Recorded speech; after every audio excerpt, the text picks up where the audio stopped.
Hello everyone, it's Serpent, and welcome back to another episode in Serpentland. I am back from the eclipse. It was very, very, very, very cool. Amazing. Spectacular. We got some good pictures too. Yeah, so I'll have more on that in a separate video, because I want to sort of showcase some of the pictures. And I don't think this would be such a great place to do it, one of these videos. But I'll talk about that a little bit more at some point, probably. So here we are in the mob farm, and I think it's probably a good idea. It would probably be a good idea to take a quick break from this project.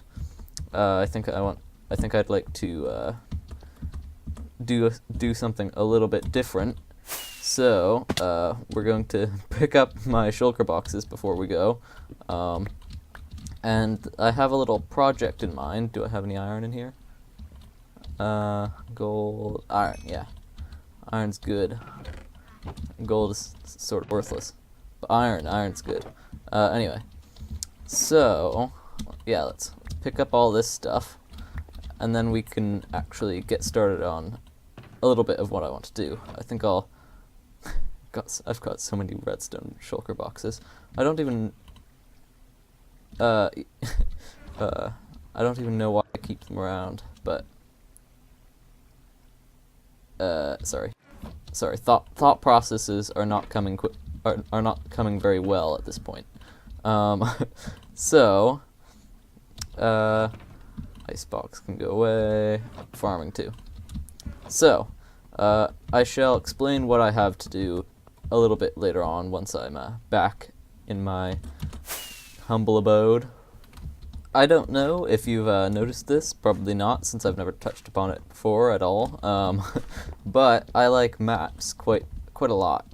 I made one just the other day, like this, but the Minecraft maps, the normal ones, they don't really do it for me so much. So, what to do about that? Well, I sort of wanted I wanted a 3D map of the place. Hold on, time to sleep. And I wanted to try and make it out of chisel and bits, because that seems like a pretty good idea. Make a 3D map out of chisel and bits, like those things in war rooms or whatever. I'm not sure if that's actually anything. Sorry. So, I wanted to try and make something cool, and I came up with this. Yeah. So what this is an exact mirror, not mirror, an exact copy of this here chunk. No, not this one. Some other. It's an exact copy of some chunk. You understand. I don't remember which one it is. Maybe this one. Seems like it. Yeah. So, that's all very well and good. Yeah, definitely this chunk.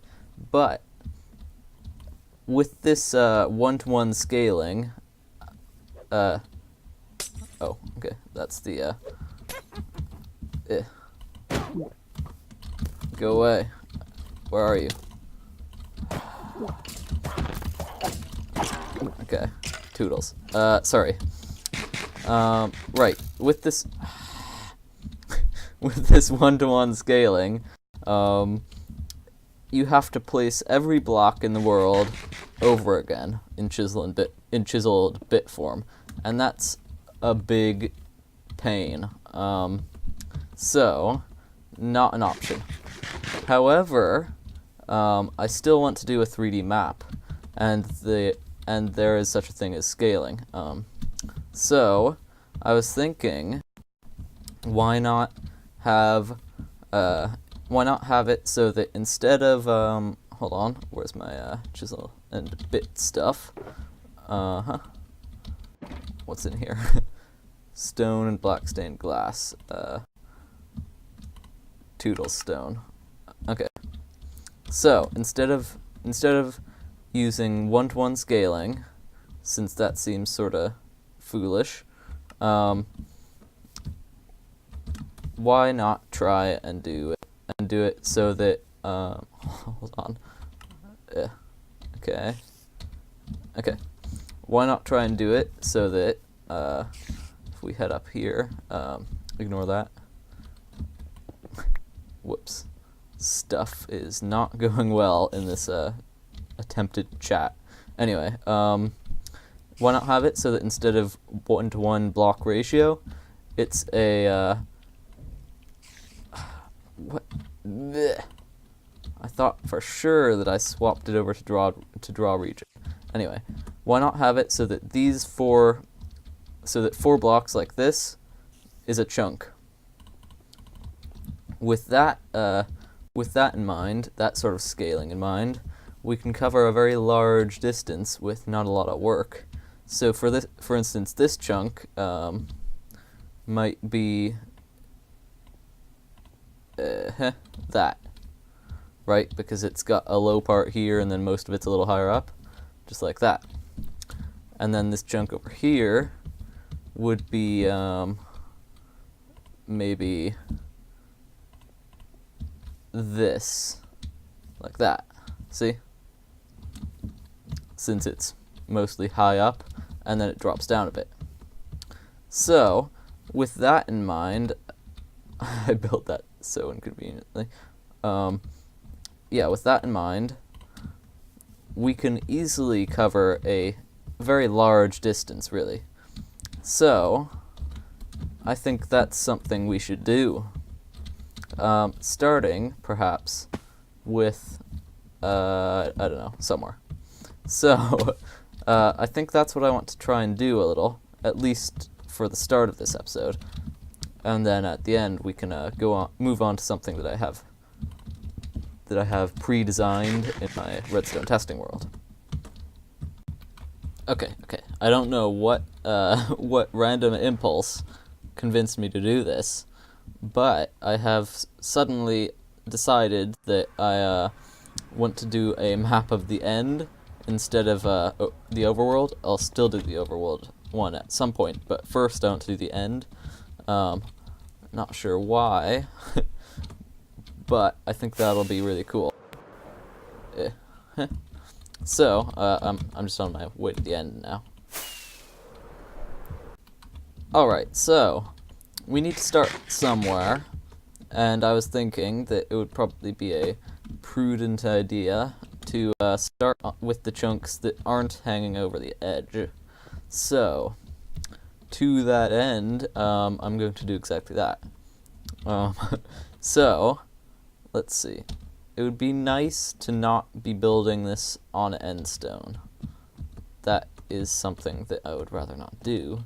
Do I have anything? Obsidian will work. Nice and contrasty was what I was going to say. Okay. I've got a better idea. I'll just use spruce wood. So, plop that down, toss that away, and... Well, actually... yeah, I'll just chop that off, like so, and now I've got a table to do stuff on, and I can get rid of that. So, with this, I suppose I will need to use an axe on that, I guess. Now I can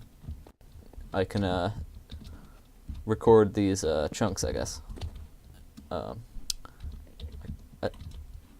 Build these chunks?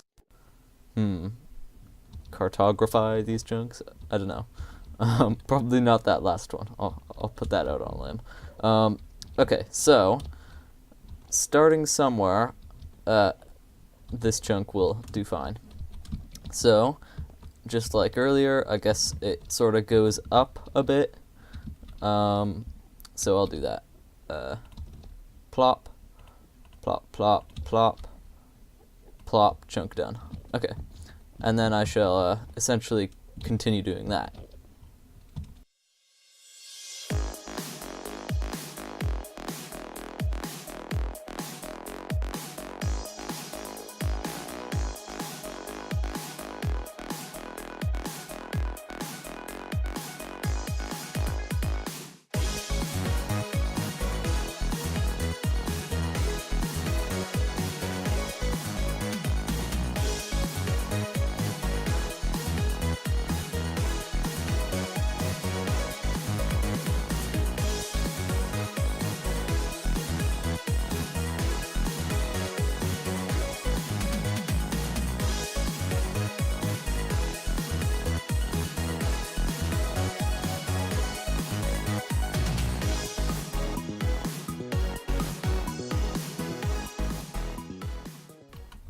Well, I can't say that went terribly well.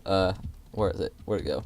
Here. But I guess it didn't go that badly. I mean, it was good practice, but, yeah, that is not a good map at all. So, yeah, I think the problem there was that I was paying too much attention to the changes in height, and I ended up with something that was splayed out of proportion in terms of in terms of slopes and elevation changes. That's the word. The map was splayed it was splayed out of proportion in elevation, in terms of elevation. That took a very, very long time to say. I have no idea why I'm so bad at things sometimes. Anyway, moving on. So I think I want to try again, and for example, this one, which we previously said was down in the corners or something, this one is now flat. I'm not going to bother with the there will be no changes in chunk within a chunk, height changes within a chunk. So, for example, from now on I'm talking about, it won't be something like that anymore. Instead, it'll be that, right? So, hopefully that'll make the thing look more realistic. See, this one's just going to be plop, same exact height. This one, maybe I'll drop down one level. I think a little bit more though. So you can start to see that I'm sort of being a little bit more I guess either lazy or no, I think I have good reason to be doing this. And then see these two chunks? Hold on, which chunk is this? Yeah, okay. Those two chunks just marked like that. And then gradually, say over here, now this one's same level. This one, I'm going to move up a block. So now we do a same level one and then an up a block one over here. So same level and then up a block. So there you go. That's what we're going to be doing from now on, because the other way just didn't look good, and I'm hoping this method will be a bit smoother and not quite so. I'm not sure. I think this will be better.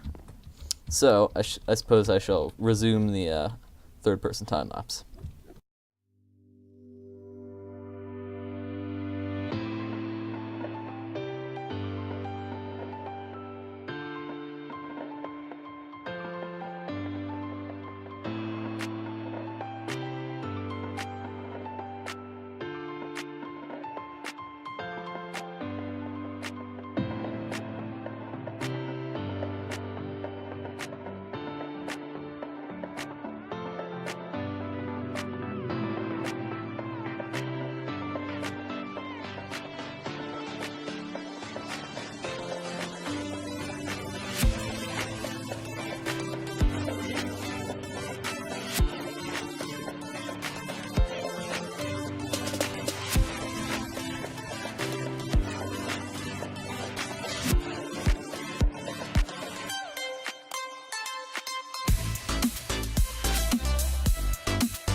Well.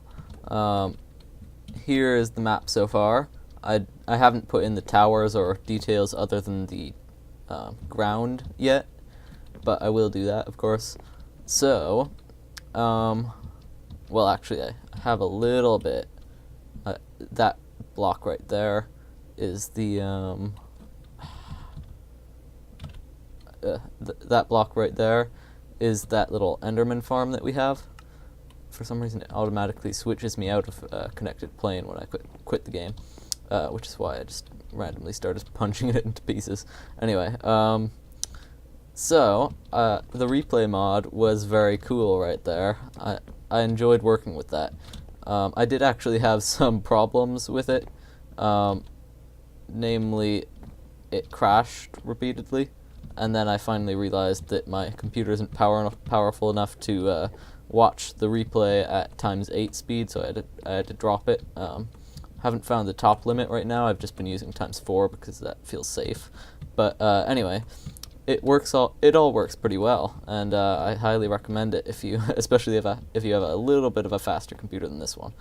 But I think this is all the mapping that I want to do just for now. Mainly because I have something else pretty nifty that I want to show you, and I am actually not going to be showing it to you in the Serpentland world. So, yeah, let's go see. So, over in the redstone testing world, in the land of stuff I've never shown anyone, over here is a block conveyor thing, which I actually have shown people in the block conveyor tutorial. And this is pretty cool. This is for well, actually, I should explain myself first. So I want to make a little shop-like thing, a depot, if you will, for potted mobs, and I believe I showed what a potted mob is in the video where I showcased this contraption here, but I'll do it anyway, again, because some of you might not have been there. So, a potted mob is this, hold on, and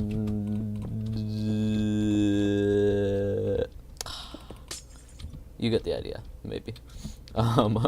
There's supposed to be some sort of mob inside the jar, essentially, and a glass block on their head so that they can't see you, and that's a potted mob. So, this thing transports potted mobs. The idea is that you'd have a bunch of them along here, you'd push a button, and they'd slide out into this block conveyor here, and then this would happen.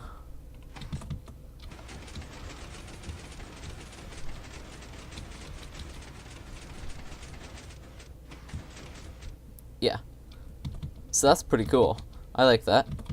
But I have an even better idea. A way better idea. But I'll show you this one first.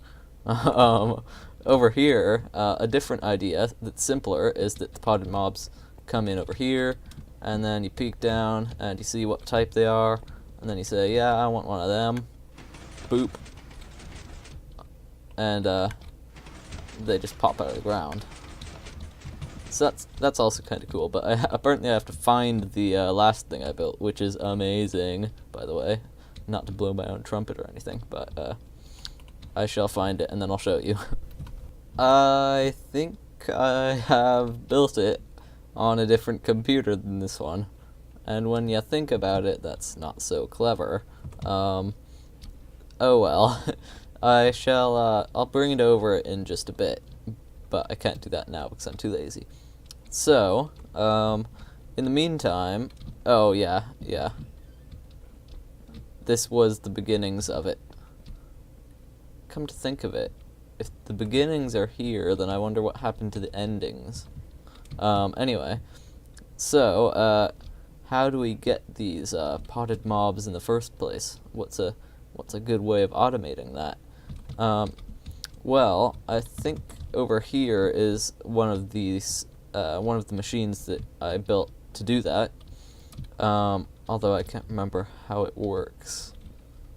Hold on, let me figure this out. Okay, so I think I know how to build, how to work it.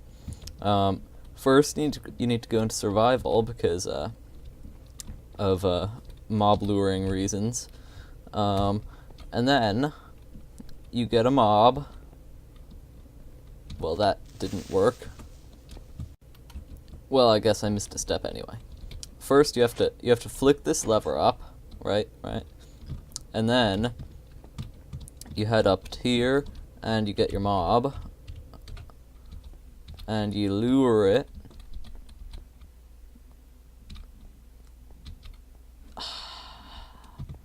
This isn't a very foolproof system, is it? Let's try a bit of that, and then okay. Also, no coming upsies. So you get a mob. What are you doing, you foolish animal? No. Bad boy.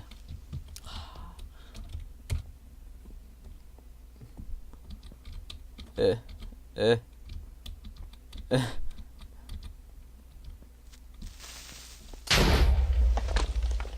didn't like that machine anyway. Okay.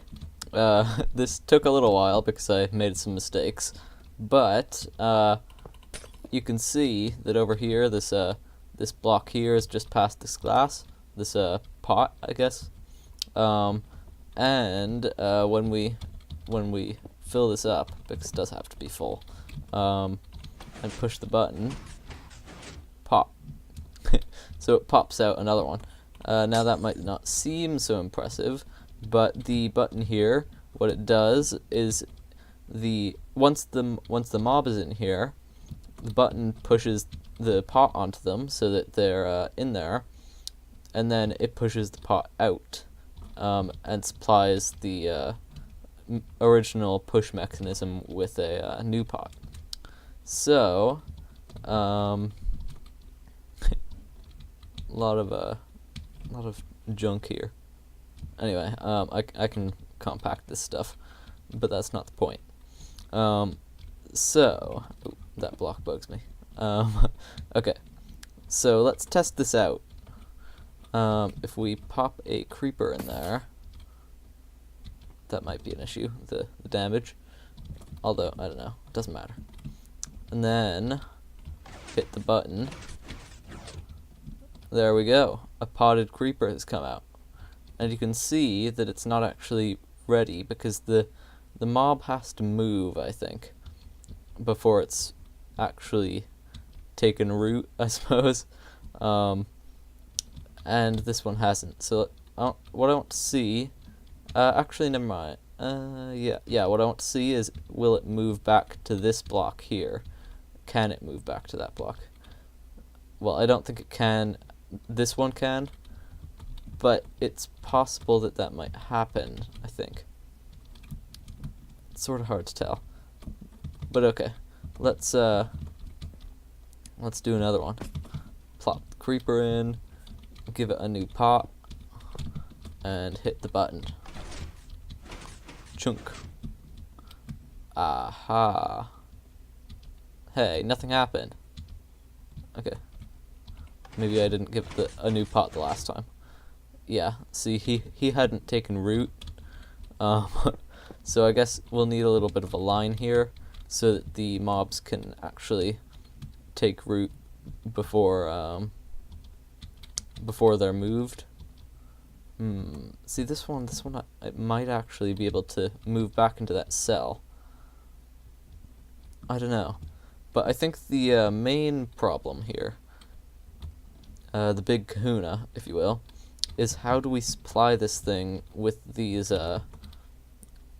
blocks? Because we need a cartridge, a block cartridge to stick those in. Because if we just lay them out in a line, it won't actually work. So I need to figure out some way of supplying them with blocks even when the storage isn't full, and I need to think about that.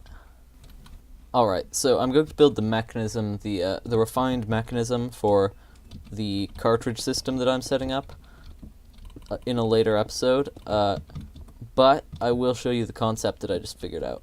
1, 2, 3, 4, 5, 6, 7, 8, 9, 10, 11, 12. Okay. And then